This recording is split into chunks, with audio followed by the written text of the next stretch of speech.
Hello and welcome to this week's edition of Newsgram. Have you ever felt completely and utterly lost? You know the feeling. You look around, you see all these people that just seem to have it all figured out. Life is no problem. How do they do it? You want to admire them, but inside, it just kind of makes you feel more lost and confused than ever before. You look for answers, but nobody can really help. They try, but nothing they say really hits home for you. They don't know you like you know you. You feel mentally unstable, but then again, the idea of talking about your mental health, well, that's frightening. In fact, life can be so hard sometimes that the thought of checking out on the whole thing starts to sound like a pretty good idea. And I'm not trying to bring you down here with the saddest episode of Newsgram ever recorded. It's actually quite the opposite. If any of this hits home, then you need to understand that it's okay to feel this way. It's perfectly normal. In fact, more people probably feel this way than have it all together. I think it's part of the mental illness as well. You think you are the only person that feels that way. And you're the only one who has these negative feelings. You feel quite isolated. So obviously, the mind is lying to you, your emotions are lying to you. You're not alone, you're not the only one. But I think it's important to realise that is part of the illness as well.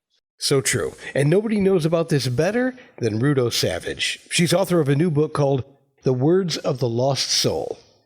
Like I said, mental health is an illness, and it is treatable. And there's no shame in talking about it. And if you'll indulge me for a few minutes here, I want to read you a letter from her.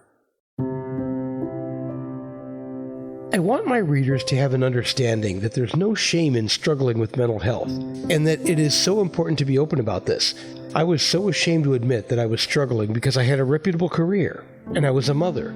I assumed opening up about this issue would make others see me in a certain way, such as weak, dramatic, or abnormal. Somebody who was unable to do their job or was a bad mother.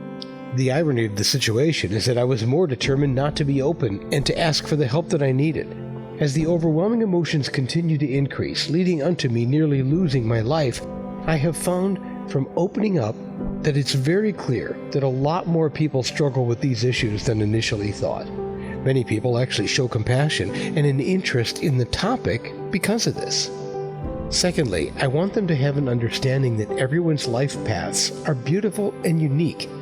I always felt stigmatized that because I was a single mother of 3 children that I had failed, that I wasn't doing it properly and was punishing my children for raising them alone. I feel society still makes us feel as though a family should consist of 2 united parents.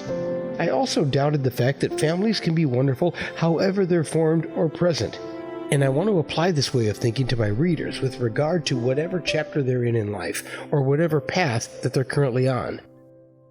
I felt at 30 years old I still had no idea where I wanted to be or who I wanted to be. I was unmarried. All my relationships were ending in rejection. I was mentally unstable. I had many debts. I lived in a city that made me feel more and more lifeless each day. I would see others around me getting married, having children, and buying houses. I was not like them, and I punished myself every day for this. My life is still beautiful and unique, even if it's different, because actually those differences in my life have led me to writing and publishing a powerful book that's helped not only heal myself, but to heal others.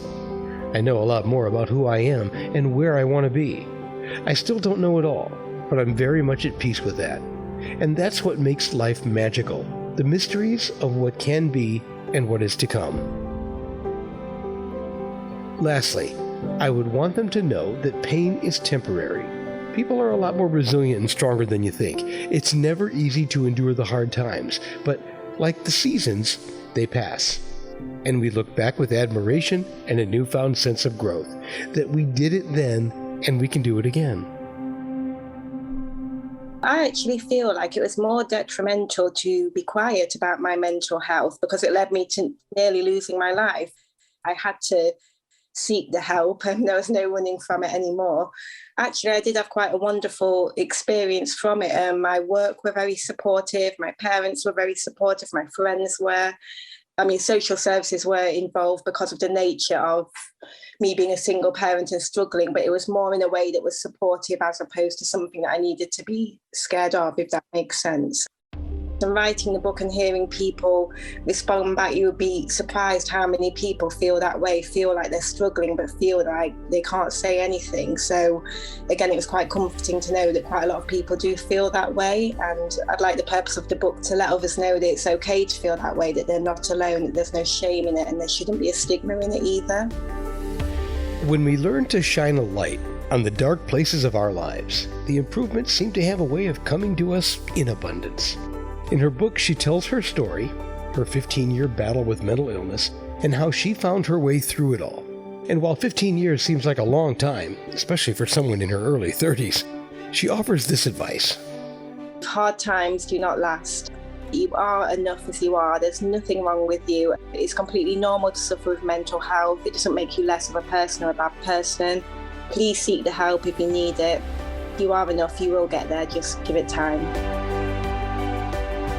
And I get it. Sometimes this can feel like just words in a podcast. We don't know you and we don't know your situation, and that maybe this isn't necessarily true. Well, then you should read her story. The book is called The Words of the Lost Soul by Rudo Savage, a 30-year-old mother of 3, daughter, sister, friend, and nurse who found her way out of the darkness with a message for you that being lost is not the end. It's actually the most important part of the journey. Her words, not mine. This book is available online at Amazon.com, Goodreads, Barnes & Noble, and many other places. And yes, there are links for you in the show's description. And that will do it for this mental health edition of Newsgram from webtalkradio.com.